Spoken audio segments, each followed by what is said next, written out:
Eto po magiging topic natin for today. Yan. Kumalat ang picture ni BBM ng insertion. Eto, kalat na to, kalat. Pangalawa, Sandro, tumakas na pa ibang bansa. Nagsubi o tumakas? Pangatlo, Chavit, marami pang ilalabas na baho patungkol kay BBM. Yan po magiging topic natin. At meron pa, marami pang iba. No? So, stay put lang kayo dyan. Manood lang po kayo. At sana po, pagpasok nyo pa lang, i-like nyo agad tong vlog na ito dahil it's very important po sa akin yung pagla-like ninyo. Ha? Huwag pong kalimutan, i-like po. And sana, doon sa mga hindi pa po natin subscriber, mag-subscribe po kayo. Ha? Ito po ay konting lambing lang dahil ito, again, malaki din ang maitutulong nito sa ating channel. So kung kayo po ay merong konting panahon, subscribe po. Okay, hindi na po natin pagtatagalin. Diretso na po tayo sa ating topic dahil kay Coach Oli, bida ang balita. Ito po, exclusive interview ng SMNI kay Chavit. Oh, yan. Nako. Ay balita natin, merong bidyong ilalabas itong si Chavit patungkol kay Bongbong Marcos. Naku, video na po. Balik na po tayo sa video. Ilocos Sur Governor Chavit Singson kaugnay sa tinawag niyang laganap na korupsyon sa Marcos Jr. Administration. Si MJ Mondehar sa exclusive report. Mahiya siya. Mahiya po kayo dahil ito nangyari sa panahon ng administrasyon nyo. Huwag yung sabihin na kayo pa ang hero. No, puro tao nyo po ito, nakagawa nito. Maganda to binanggit ni Chavit Singson na ito ha. Dahil ngayon, ang kumakalat, ang palusot nito si Bongbong Marcos, ito ay kasalanan na naman ni Duterte dahil ito ay nagsimula nung panahon ni Duterte. Hindi, ang korupsyon po, hindi lang korupsyon sa flood control, hindi lang sa ghost projects, ang korupsyon po nagsimula sa tatay mo. Kung talagang gusto nyong halungkatin lahat kung saan pinagsimula ang korupsyon, tatay mo palang guilty na. Pinapasak nila sa Duterte, pinapasa, dati pa yan nagsimula. Hindi po ganoon. Ang tatandaan po natin, eto magderechahan na po tayo. Wala naman pong virgin politiko. Diba? Huwag na tayo magmalinis. Iilan lang po talaga ang politikong talagang sobrang linis. Karamihan dyan magnanakaw. Pero may nagagawa. Diba? Halimbawa, nakawin mo yung 5%. Pero yung trabaho namang pinagawa sa iyo, papakinabangan ng taong bayan. Hindi po natin kinukonsinto yung pagnanakaw. Pero kasi kung lahat ng magnanakaw ay bubusisiin natin, bubuhayin pa natin yung tatay mo, Bongbong Marcos. Kayo nga may kaso kang plunder, pati yung tatay mo, di ba, kaliwat kanan ng kaso niyan. So focus tayo dito. Alam mo kung bakit? Yung iba namang gobyerno, yes, hindi mawawala yung korupsyon. Sabi nga kahit Singapore may konti pa rin korupsyon eh. Huwag tayong magmalinis. Pero may pakinabang sa taong bayan. Etong lugar nyo, Marcos, etong administrasyon mo, nagnakaw na. Ghost project pa. Isipin mo, ninakaw mo na yung pera, wala ka pang ginawa. Ilang tarang kalokohan yun, di ba? Ngayon, grabe. Kaya nga buhayang tawag garapal. Ibang klase. Ibang klase ngayon yung gobyerno Bongbong Marcos. Kaya nga sinasabi ni Chavit, importante dahil ngayon nangyari yan. Ngayon, administrasyon mo, Bongbong Marcos. At huwag kayong magbintang ng iba dahil it is your command responsibility. Yan ang maanghang na Isa pa yun. Kung sakali naman, lagi natin binabanggit for discussion purposes lang, which I really don't believe. Pero kung sakali talagang walang kasalanan si Bongbong Marcos, nangyari sa iyo yan Command responsibilities yan Ganyang kakabobo. At ni former Ilocos Sur Governor Chavit Singson laban kay Pangulong Bongbong Marcos sa gitna ng anomalya sa flood control at national budget. Sa eksklusibong panayam ng SMNA News sa mismong tahanan ni Singson, sinabi nito na command responsibility ng isang presidente kung anumang nangyayaring issue sa kanyang administrasyon. Matatandaan na sa kanyang 2025 State of the Nation Address, kinundina ni President Marcos ang korupsyon sa flood control sa kanyang termino at pinagsabihang mahiya naman ang mga sangkot dito. Ngunit para sa negosyante, hindi sapat ang pronouncements dahil dapat may maipakulong. Kinundina naman niya ang Exactly, wala nangyayari. At saka ako, ewan ko wala akong gana kung ipakukulong nyo lang yung mga kontraktor. Hindi ko pinagtatanggol yung mga kontraktor. Pero uusbong yan, uusbong ng uusbong. Kukuha lang ng ibang kontraktor yan. O tapos, magngungurap na naman. Di ba? Hindi dapat Dapat talaga mayroong makulong. Alam mo, itong na malaking problema natin. Yung problema po ng bansang Pilipinas, sagad na po. As in, sagad na. Ito ay maituturing ko, kumbagat sa isang tao, ito po ay gahaman na talaga sa droga. Talagang addict na. Yung konti na lang ma-overdose na. O kaya naman, kumbagat sa isang sakit, sa isang cancer, stage 6 na. Lilagpasan yung stage 4. Malala na po, malubha na po ang kalagayan ng bansang Pilipinas. Kaya nga, may punto rin yung sinabi ni Cayetano. Magsi-resign lahat, overhaul. Kasi hindi po makukuha yan yung pakukulong mo yung bubwit, pakukulong mo yung kontraktor, wala Hindi matatapos. Napakalaki ng problema natin. Ipakukulong mo yung halimbawa yung isang senador o kaya pakukulong mo yung isang congressman, wala yan. Pagbabalik-balik lang. Unless ang makulong yung speaker at saka yung presidente. Or, isa man lang sa kanila. Yan, malakas na bagay na yan. Bakit? Sila ang may hawak ng budget. Ngayon, nakita natin ang kapangyarihan ng House Speaker patungkol sa pera. Pera. Ang laki po ng kapangyarihan ng Speaker at Presidente patungkol sa pera. So, kung makakalusot si Tambi, hindi man siya makalusot, matanggal lang. Magpapaulit-ulit yan. Why? Sobrang powerful ng House Speaker, sobrang powerful ng Senate President, ng President. Uulit siya, mangungurap ulit. Unless yung may power sa pera, mapakulong, mabitay, o kung anuman maturuan ng leksyon, yan, titino lahat yan. Kasi andoon ang ulo ng problema Andoon kung sino kumokontrol ng pera ng Pilipinas. Pag yan pinakulong mo, hinto ang korupsyon.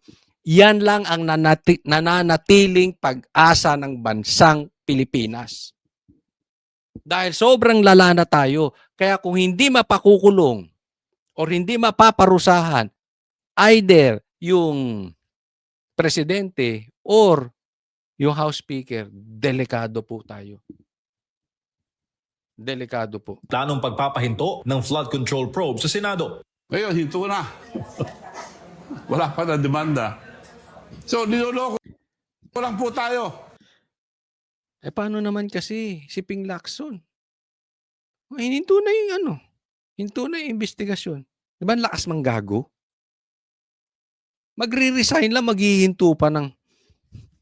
mag-iiwan pa ng kalokohan. Sa madaling salita, huwag tayong pumayag na paloko itong gobyerno na nanloloko sa atin. Dinimanda niyo ako kung gusto niyo, okay lang. Pakulong niyo ako, okay lang. Yan, malaking bagay to si Chavit, no? Malaking, alam natin, malakas, very influential to si Chavit. Ito yung mga panahon nila Erap na nagkakaloko-loko rin. No? So, konting tiis. Ang importante, malapit to si Chavit kay Bongbong. At maraming ilalabas to pag-usapan natin. Okay lang. Pakulong niyo ako, okay lang. Binalikan naman ni Singson ang panahon ng martial law ng yumaong diktador na si Ferdinand E. Marcos Sr. na siyang tatay ni PBBM. Mga bangungot na inakala niyang aayusin ng kasalukuyang Pangulo.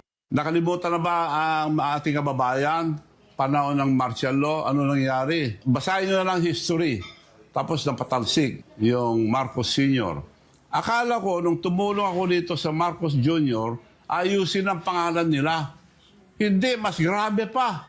Nauna nang Kaya antindi talaga. No? Matindi yung anong yun eh. Ito maging lesson din sa atin lahat. Pag tayo binigyan ng Panginoon ng chance na makapagbago, baguhin natin yung maling nagawa natin, no? Tulad nito si Marcos, pwede niya na baguhin yung masama nilang pangalan. Hindi niya pa niya tinake yung chance kaya last na ito, 'di ba? Wala na. Ito ay political suicide. Hindi na po makakabalik ang Marcos. Unless na lang katulad niyan si Sara, tinulungan si Amy. 'Di ba? Hindi rin naman makakabalik yan si Bongbong kung hindi rin tinulungan ni Sara eh. Nata ni Singson si Palace Press Officer Yuse Claire Castro dahil sa umano'y personal na pag-atake nito laban sa kanya. Sa isang Facebook post, sinabi ni Singson na tila nagiging attack dog ng Malacanang si Yuse Castro dahil sa mga patutsada nito. Ayon kay Yuse Castro, makikipag-ugnayan sila sa PNP at DOJ para paimbestigahan ang panawagan ni Singson na bumaba sa pwesto si Pangulong Marcos. Ayun.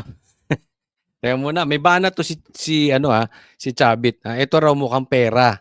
At ito si Claire. Oo, pagka nakaamoy ng pera, tumatahol. 'Di ba? Oh, kasi napakadaldal kasi nito si Claire eh. Hindi na rin natin talaga malaman kung may adlib tong ginagawa o talagang inutusan siya ni Bongbong Marcos na maging attack dog eh. Talagang lahat babanatan. Pero teka may hamon si Chavit dito sa'yo. May hamon dito kay Claire. Singson na bumaba sa pwesto si Pangulong Marcos. Inakusahan din ni Castro si Singson na kumakampi ka Vice President Sara Duterte dahil hindi umano nabigay ang hinihinging posisyon sa PCSO. Vuelta naman ni Singson kay Yuse Castro. Dodoble ko pa. Ang ibanan sa akin, marami pa akong hindi nalabas. Ang Pilipino, madali makalimot. Yan, teka, maganda yung sinabi ni Chavit na yon. Sagot, Claire. Dahil sa kadaldalan ni Claire, nilabas ni Chavit Singson na merong plunder. Pag nanakaw ito si Bongbong na kaso. Nilabas na yon. Kaya nga sabi niya, nakakalibot tayo. Pinaalala niya yon. Ngayon, Claire, ito hamon sa'yo. No. Marami pa siyang ilalabas. Sagot ka ulit, Claire. Ilabas mo ulit yung kadaldalan mo. Hinahamon ka namin. Ngayon ka bumira. Birahin mo si Chavit. Kasi may kumakalat po May hawak din video ito. Hindi natin alam kung yun ay totoo o hindi. Pero may kumakalat na bulong-bulungan. Kaya ganito katapang si Chavit. Hindi siya matotodohan. Bakit? May hawak na video laban kay Bongbong Marcos. Kasi mahirap kalaban yan. Nakikita nyo ngayon sila Bongbong kung gaano sila nanggigipit talaga ng kalaban. Nagpapakulong. Ngayon nga, pinaiimbestigahan siya, di ba? Maano ka ng sedition, di ka makabail. Delikado. Pero, may pinanghahawakan to. Di ba? Hindi ko alam kung narinig nyo na yung kwentong yun. Pero, may pinanghahawakan tong posibleng video. Ano naman ito na wala siyang personal na interes sa kanyang paglantad sa publiko bilang oposisyon. Anya, hindi na nito maatim ang malawakang korupsyon at ang patuloy na paghihirap ng mga Pilipino dahil sa maling pamamalakad ng gobyerno. Dagdag pa niya, marami pa siyang ilalabas sa impormasyon sa mga susunod na araw. Yo, na matindi ron. Marami pa. At alam namin. Kaya, Claire, banatan mo pa si Chavit. Gusto namin yun. Banatan mo pa. No, 'di ba hindi lang yung plunder na kaso ni Bongbong, yung pandarambong. Ano ang plunder sa Tagalog? Pag paiksiin na lang natin. Pag nanakaw na yun eh. 'Di ba? Pag nanakaw. Ilabas mo ulit, 'di ba? May kaso pala yan si Bongbong. Ano nga asahan mo kung may record na pala yung tao ng ganun? Tapos suddenly biglang nagkaroon ng nakawan sa administrasyon niya. Suddenly hindi siya magnanakaw. Suddenly malinis siya. Napaka-imposible naman ata nun. Parang wala namang atang maniniwala sa ganung kwento. may kaso ka ng plunder before, ngayon bigla kang malinis. Nagkataon lang na nangyari sa administrasyon mo, may mga pinakamalaking nakawan. Tapos malinis ka, Bongbong Marcos. Tinatarantado nyo talaga mga Pilipino. Ha? O next, tingnan nyo po, isa pang magnanakaw, tumakbo. Tingnan nyo tong litrato ni Bongbong Marcos na nag-i-insert. Ha? Tingnan nyo po kung paanong kalokohan itong mama na ito. Ako nagtatanong lang ha. Kasi nakita ko tong litrato na ito. Eh baka mamaya AI. So ngayon, pinangungunahan ko lang po kayo. Bongbong Marcos, matanong ko lang. Claire Castro, AI ba yung litrato na yan? Kasi kung hindi AI yan, bobo ka talaga, Bongbong Marcos. Kasi kumakalat din to eh. Ha? Sa social media, tingnan mo. Kung hindi ba naman bobo to? Ha? Ito yung mga klase ng tao na nag-i-insert ng walang pakinabang. Ganyan yung gobyerno mo, Bongbong Marcos, nag-i-insert ng walang pakinabang. Ganyan yung gobyerno ng pinsan mo diyan sa kamera na nag-i-insert ng walang pakinabang. Tingnan nyo po yung pako. Ipapako niya. Anong purpose nung pag-insert niya sa pako na yan? Anong maitutulong? Gago rin. Talaga ito si Bongbong, no? Hindi na nga tanga eh. Gago na. Di ba? Anong purpose? Bibiyakin mo lang yung Bibiyakin mo lang yung kahoy. Wala ka namang ididikit eh. Dapat pa lang, nakikita nyo may arrow. May arrow papunta pa ganon. Dapat para kumapit yung kahoy doon sa kabilang kahoy. Yun ang purpose nun, para tumibay. Kaya kung ito ay hindi talaga AI, grabe, Marcos, ano ba talaga ang multivitamins na tinitake mo? Baka na-overdose ka na. Ano ba talaga antibiotic ang tinitake mo? Baka kumukurta na yung utak mo. Bigyan kita ng example, Ito yung nababasa ko, napapanood ko. Yung creatine daw nakakatulong sa utak. Gumamit ka nun kasi medyo ang purul mo na talaga eh.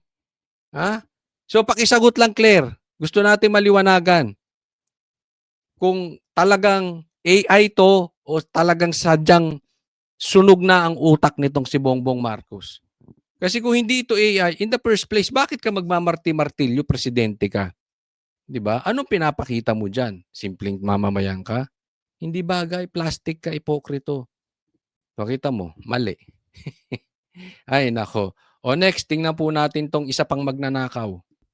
Eto, tingnan po natin tong post ni Kiko Barsaga. Ha? Sabi niya, sa mga nag-aabang ng susunod na vlog namin ni Sandro Marcos, kasi last week pa to eh, na-postpone dahil nawawala nga si Sandro Marcos, sabi niya. Pero ngayon, nag-post siya ulit. Anong sabi niya? Sa mga nag-aabang ng susunod na vlog namin ni Sandro Marcos, baka next month pa. Bakit pantindi? Lagi siyang wala sa kongreso. Wow, absent ka ng absent? Pasahod ka ng bayan? Nagbabakasyon ka, Sandro Marcos? Tapos, yung pinagtataguan ng tatay mo sa palda? Salita ng salita na nagbabakasyon daw si Sara? O ikaw? Asang ka?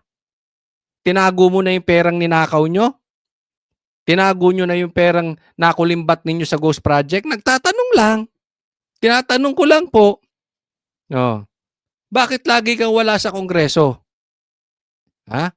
Tumakas na kayo papuntang Amerika? Tumakas na kayo kung papunta ko saan? Para kung magkabukingan ng nakaw dito, ligtas kayo? Hindi kayo makukulong? Or, nagsubi na kayo?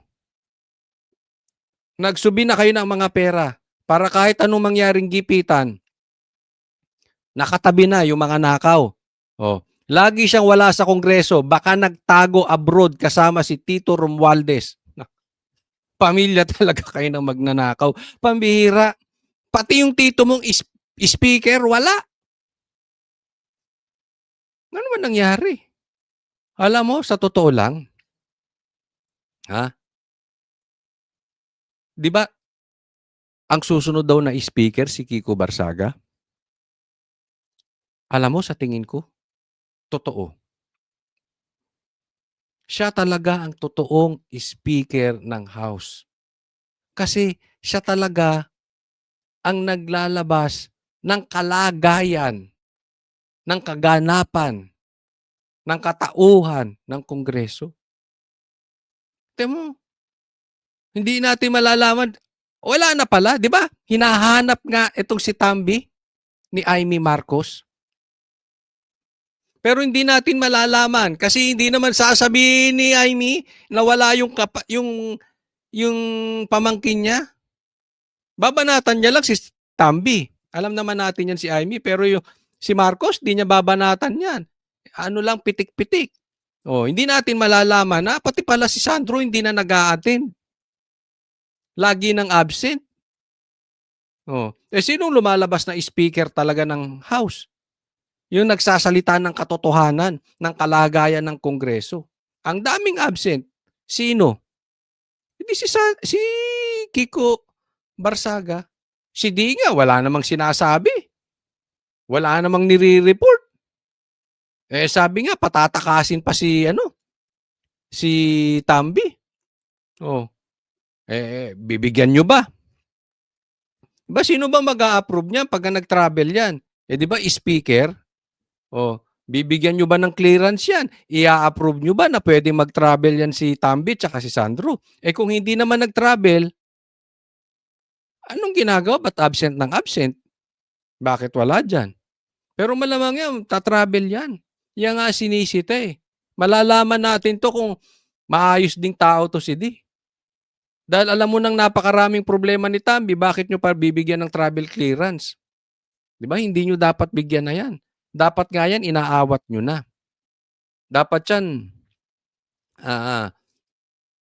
ngayon, iniimbestigahan nyo na yan si Tambi. Wala Mas marami sa inyo dyan sa Kongreso, duwag. Iilan lang nagsasalita dyan. 2, 3. Karamihan, tikom ang bibig. Karamihan, tuta ni Tambi. Diba? Tingnan po natin tong next. Eto, break tayo konti patungkol sa sa politika. Hindi naman to na balikan lang natin kasi nagustuhan ko tong post ni Mark Anthony Lopez. Ang sabi ni Mark Lopez, alam mo Laila, ang totoong bratines ay yung pagputak mo sa media. Dahil sinabi niya, brati, wag na natin, napaka-brati niyan si BP Sara, hindi niya dapat inahayaang abusuhin tayo niyan. Diba? So tinatawag niya na bratinela si BP Sara. Pero may punto rito si Mark Anthony Lopez. Dahil inisnab ka ni BP, dahil mas importante ang Cebu kesa sa'yo. Di ba? Dahil inisnab siya, si Laila nagpupuputak. Tinawag na brati si Sara. Ngayon, tanong ko sa inyo, taong bayan. Kahit kayo mga dilaw, tanungin ko kayo. Sinong nagmumukhang brati? Sinong nagmumukhang entitled? Si Laila o si Sara? Si Sara hindi sumipot, nagpunta sa Cebu. May anesikaso. Si Laila nandiyan dyan, nagpupuputak. Ang Duterte may naitulong sa Pilipinas. Ang Duterte, nilabanan ng komunista, ikaw. Laila, nilabanan mo komunista? Pangalawa, ang Duterte nilabanan ng droga. Ikaw. Laila, nilabanan mo droga? O may bahid ka ng droga? Tanong lang. O may bahid ka ng komunista? Tanong lang din. Di ba? Ngayon, sinong brati? Sinong entitled? Naisnab ka? Nagpuputak ka na. Ito mas maganda itong susunod. Talo mo pa ang matrona. Ang sakit, no? Na Mark Lopez, ang sakit, no? Talo mo pa ang matrona na hindi napagbigyan ng driver pambihira. Ay, meron kang pinapaano. Ano ba talaga yan, driver? Kasi hindi ko alam yung kwento Basta may nakikita ko, Junel, tapos may driver. Ay, sabi, talo mo pa ang matrona na hindi napagbigyan ng driver dahil inuna ihatid si Sir kesa sa pagsundot sa iyo. Bamira. Hoy, Laila, ano ba yung driver na yan? Kasi may nababalitaan ako. Meron pa raw lalabas na bagong picture about dyan sa driver. Ano ba yung driver? Wala ka na bang driver ngayon at meron ka mga aplikante kaya may nagsasubmit ng picture? Kasi meron daw lalabas na mga pictures ng driver. Di, tanong ko lang, Laila de Lima. Ha? Ano ba yung issue mo dyan sa driver na yan? Bakit parang sinasabi dito ni Mark Lopez pagsundot sa iyo? Nasundot ka ba ng driver? Ako'y nagtatanong lang kasi parang may laman eh. Alam mo naman to, matalino to si Mark Lopez, may laman ng ano nito. Wala akong alam dyan sa driver. Yung naririnig ko na Junel. Oo, yung tinatawag doon na Junel. Hoy, ano driver killer ka ha? Hindi, nagtatanong lang ha, hindi ko alam yan. Basta pinagdudugtong-dugtong ko lang, driver, tapos Junel, tapos may pagsundot pa ngayon. Tapos matrona pa. Talo mo pa ang matrona na hindi na pagbigyan. Hoy, ganyan ba mga matrona pagka hindi na pagbigyan? Nagiging brati, nagsisisigaw, pumuputak-putak. Gumaganon-ganon, puputak-putak. Parang puwet, di ba? Pag natatae. Sorry po sa mga kumakain na nako. Pero ano yun daw. Tapos may lalabas pa raw na picture ng driver. Hindi ko nga alam kung, yun nga sabi ko sa inyo, kung naghahanap ka ng driver, may aplikante. Ano ba sa tingin ninyo? Itong picture na ito. At saka ano bang katangian kung sakali ang gustong papasang driver kay Laila de Lima? Nagtatanong lang po tayo, Laila de Lima. Baka malay mo, gusto mo ako maging driver. Ay, nako. Pero no, ayaw. Okay. O sige, next topic po tayo. Ito, nakakalungkot itong post ni Kiko Barsaga, no? Kasi tinutulak niya yung i-abolish na kasi napakalaki talaga ng 12%. Alam nyo, halimbawa, bibili kayo ng bahay, kakain kayo sa labas, bibili ka ng kondominium, bibili ka ng sasakyan, maggagasolina, lahat po ito may VAT. At malaki po yun.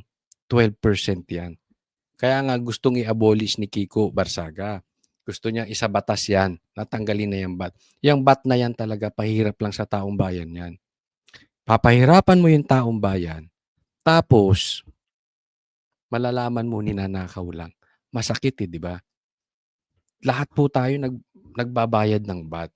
Sa ayaw at sa gusto natin, nagbabayad tayo ng 12%. Lahat po gagastusin natin, magbabayad tayo. Additional. Para meron silang nakawin. Ito yung post niya. My privilege speech on VAT abolition was not approved by Congress. Hindi talaga nila ipapasa yan. Takot ang mga buhaya, baka kasi maubusan sila ng pera. Ayan, abolish VAT. Alam mo, talaga, para sa akin, walang naitutulong yan. Tanggalin na yan. Dapat talaga, efficient. Ang gawin ng gobyerno, di baling kakaunti ang taxes. Babawasan ng pahirap sa taong bayan, since hirap na nga tayo. Bawasan yun, pero efficient. Yung kakaperanggot na tax ng taong bayan, mapunta sa tamang paraan, matama sa tamang proyekto, mapunta sa tamang tao, magkakasya po yun. Kesa naman napakalaki-laki ng nakukolektang tax, napakalaki ng pera naman natin na ipapasok, inefficient din. So, sa madaling salita, wala ding silbi. 'Di ba? Mas mabuti na yung nakakaluwag-luwag yung mga tao. Kasi lalo na sa mga mahihirap, no? Sa mga pag nakikita nila na yung mga binabayad nila sa taxes hindi naman nagagamit, masakit po 'yun.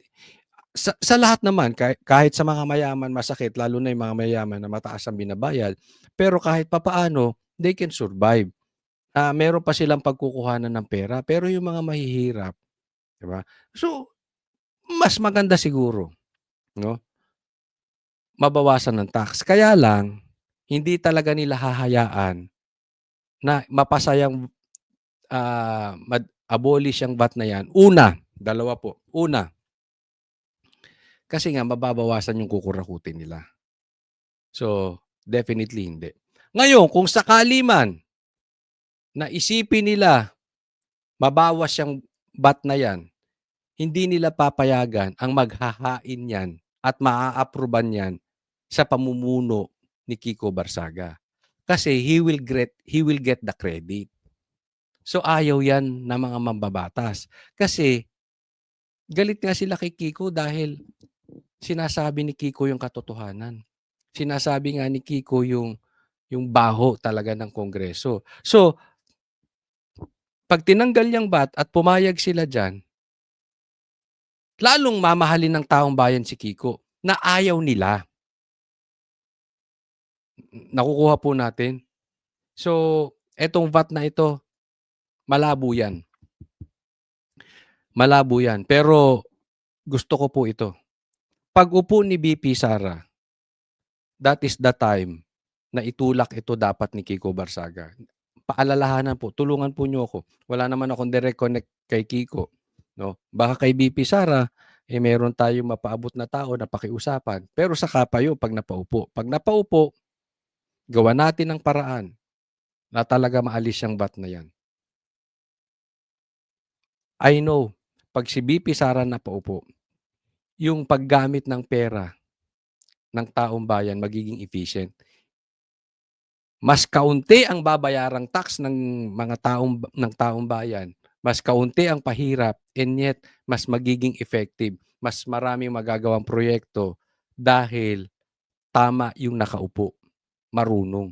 Hindi katulad ni Bongbong Marcos, bobo, 'di ba? Alam mo na nga may problema sa pera yang pinsan mo, yan pa ang ginawa mong speaker, 'di ba? Ano nangyari? Well, anyway, baka nga magkasabwat sila kaya talagang nilagay niya yung pinsan niyang 'yan. Ah, ako papaalala lang po, ako po'y gumagawa ng video mga 2 to 4 times a day. So, sana mapanood niyo 'to, masamahan ninyo ako, and masubaybayan niyo yung mga vlog kong nilalabas. Huwag pong kakalimutan, very important po sa akin ang magla-like kayo ng video ko, ng vlog ko, at saka mag-subscribe.